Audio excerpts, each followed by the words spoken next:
All right, welcome to the first episode of Talking Points with Matt and Joe. Pretty much what we're going to be doing here is going off on current events. Oh, sorry for the banging in the background. Go off on current events, talk about current events, political, science, pretty much anything like that. So, get kicked off. I don't know if I told you about this, Joe. The teacher who stepped on the flag. Oh yeah, and they were teaching their students about that. Oh, that's horrible. Oh god. This is the thing when they step on the flag like that or spit on it or burn it, and they claim they hate America. Why don't they just get out? Why don't you leave? We need less people like you. Like, it's bad enough that you're doing it by yourself, but you're going and teaching kids. Yeah, I mean, to go and do this. It's like indoctrination to them. Oh my god. It's like the transgender indoctrination that's going on now. Yeah, and then oh my god, the protesting in North Carolina. Oh, and jeez, the Charlotte protest. Yeah. Let's set something straight here. Black Lives Matter. Listen, they might mean well, but the way they protest is just, oh my god, it's horrible. It's almost like a cult. They're just trashing America, saying it's the most racist country in the world. And then Obama and Clinton, they're backing Black Lives Matter instead of backing the police. Oh my god, yeah. You're backing the protesters instead of your own police. How does that make any sense? That's stupid. It's because they want to get the minority vote. Yeah. And then they have the freedom to go jump on cop cars, go loot stores. Like, yeah, we have laws. How does okay, and I saw this before, can give credit to whoever said this. How does this have anything to do with black people? A black person was shot at a black protest about how a black police officer shot a black person. And they're blaming white people for this. Oh, yeah. Yes. How does that have anything Why to are do we with always white people? We're always a scapegoat. Oh, my God. And then, all right, you search up Black Lives Matter, you get Black Lives Matter protests. You search up, like, Latino Lives Matter, you get Latino Lives Matter protests.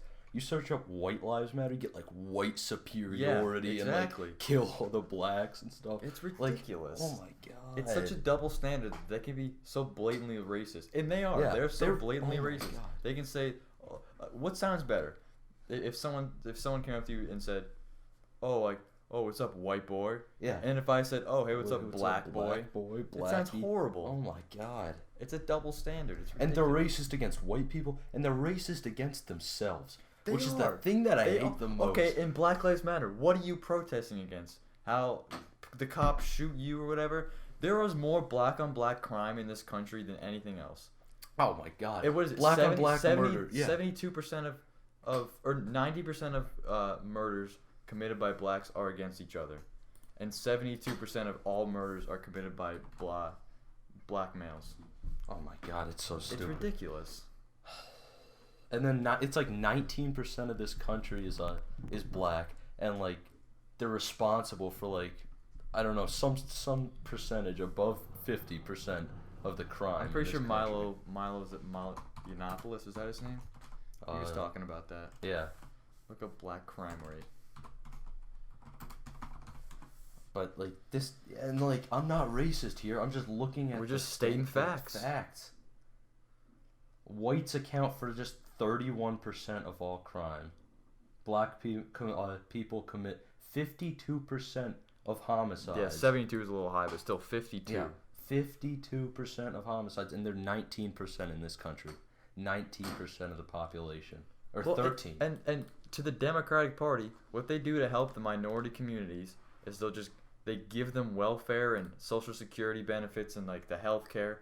But what is that doing? It's just keeping them in there. Yeah. It doesn't help them to come out. It's just short-term solutions. It is. Short-term. What is with Democrats and short-term solutions?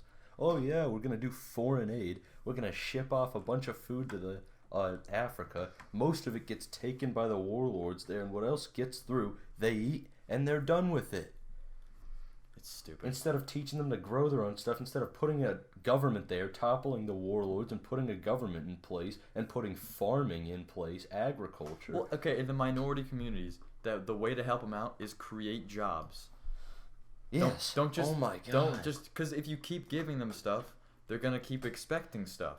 And then the Democrats go and create jobs, quote unquote. But they created 20,000 jobs but most of these jobs are like low-paying government Yeah, jobs, it's just a and they're temporary short-term job. too. It's a temporary They're not job. permanent jobs. It's ridiculous. It's And just for then, the numbers of God for forbid, themselves. somebody wants to bring back companies from China, and everyone jumps on. Whoa, you can't do that. You can't do that.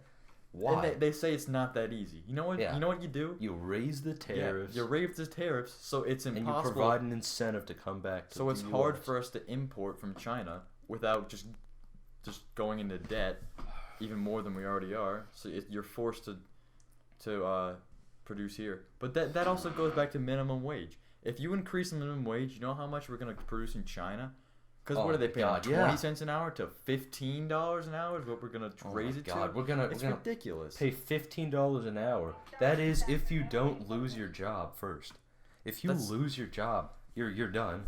It's gonna be impossible to find a new job. And if you don't believe us, let's just take a little perspective here. Let's say you own a McDonald's, and you have 20 employees, and the minimum wage just got raised to $15. What's your first thing to do? You're gonna raise the prices to compensate for the. But you're also gonna fire a bunch of people because you can't afford to all of a sudden pay all these people. And if you don't realize that, you need to pick up an economics book. Because, oh my God, unemployment is gonna skyrocket the minute you do that, and then until inflation catches up, so much of America is gonna be unemployed. Okay, and this whole thing with that's not a livable wage. We can't afford to go to college. You're not supposed to live on that wage. Let's think about what was it 1950 or 60 when our grandparents they would work and then pay for college. My grandpa told me that 1 year of college was $500. Oh my! Yeah, $500. Colleges are ridiculous. The minimum wage was what, 20 cents? Mm-hmm. And it makes sense because if you work the same amount of hours you do now, you mean you'd make enough money to pay I don't for know at least who a semester. who in their right mind thinks that inflation is always the right answer. Oh, let's just go put out more money, print more and more money because we're in debt. Just makes me mad. I don't have a great job, but technically I'm richer than the U.S. government. Yeah, it's true. Talking in technical terms.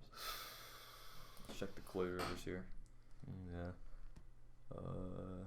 What I was saying to Joe earlier about the debate soon is Trump should come out with a bulleted list of just kind of like things that she's done wrong and go down the list the whole time. I think he just roasted her. Oh my God! And then at the end, top it off with, you call a quarter of America a basket of deplorables. Oh, come on. Oh my Jesus God. Christ. I saw that. Oh, that's funny, yeah. That's over like 70 or 80 million people in America. I don't know the exact amount, but what'd you say? Half of them were deplorables. So she just called millions of people racist, xenophobic, Islamophobic, homophobic. You just called the American people, whom you're trying to get to vote for you, all these names. How in any way, shape, or form is that today, let's talk you? about her tweet. Talking about, like, Trump is lying to the American people. Yeah. Like, you have the right to talk about the lying. World's biggest hypocrite. Come the world's on. biggest hypocrite. I saw a picture today. It was her holding a book that said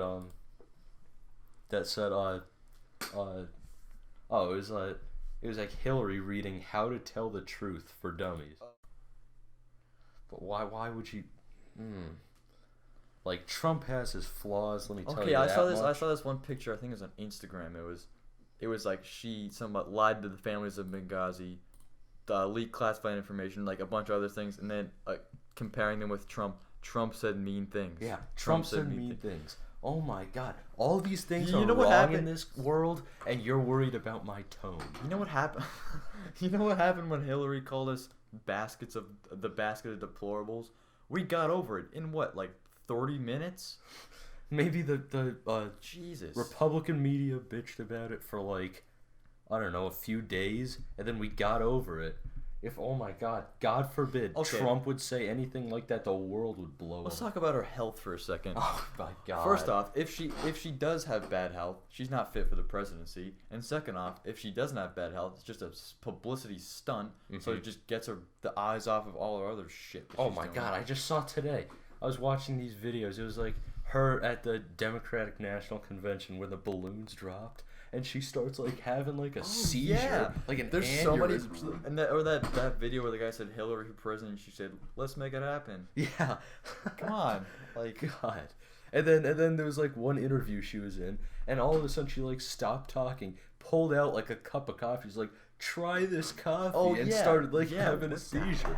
Like, and then the other day, in some like late night talk show, she said, "I don't know why people are worried about my health. Why do you think you faint at the 9/11 memorial? You can't stop yourself from coughing. Why do you think people are worried?" God, and then you all of a sudden have pneumonia. And then okay, let's talk. This is a big one.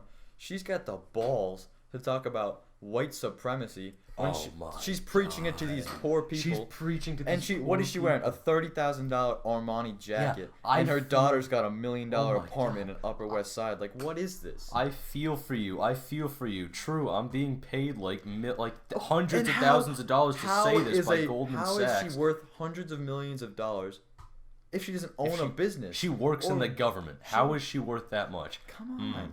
She's got her own Clinton Foundation, and let's only only talk about 10%. that for a second. They go through Canadian transfers. Yeah, and when you have a foreign foreign charity, you don't have to claim taxes. Oh my God. So it's just tax-free money right in their pockets. Yeah. And you need a State Department clearance for something involved in that charity, which she obviously has because she's Secretary of State. But Christ Almighty, do we want another 4 years of Obama? That's what it comes down to. Oh my God, have you not been alive for the past 8 years? Worse than 4 years of Oh Obama. my God, Obama's been putting us in so much debt, and he has zero excuse. We're not in a war to here. the Hillary supporters, can you name me, in the past 30 years, her accomplishments? If you can, I'll be amazed. Her big accomplishments. Yeah, come on. Not Obamacare, which was formerly Hillary Care. Which went down the shitter because the worst healthcare. They spent millions of dollars when her husband was the president. Spent millions of dollars funding it up, but then it never really went through. So. All right, if you guys liked what you heard here in the first episode, leave your comments below, and we'll try to get to them. Thanks for listening.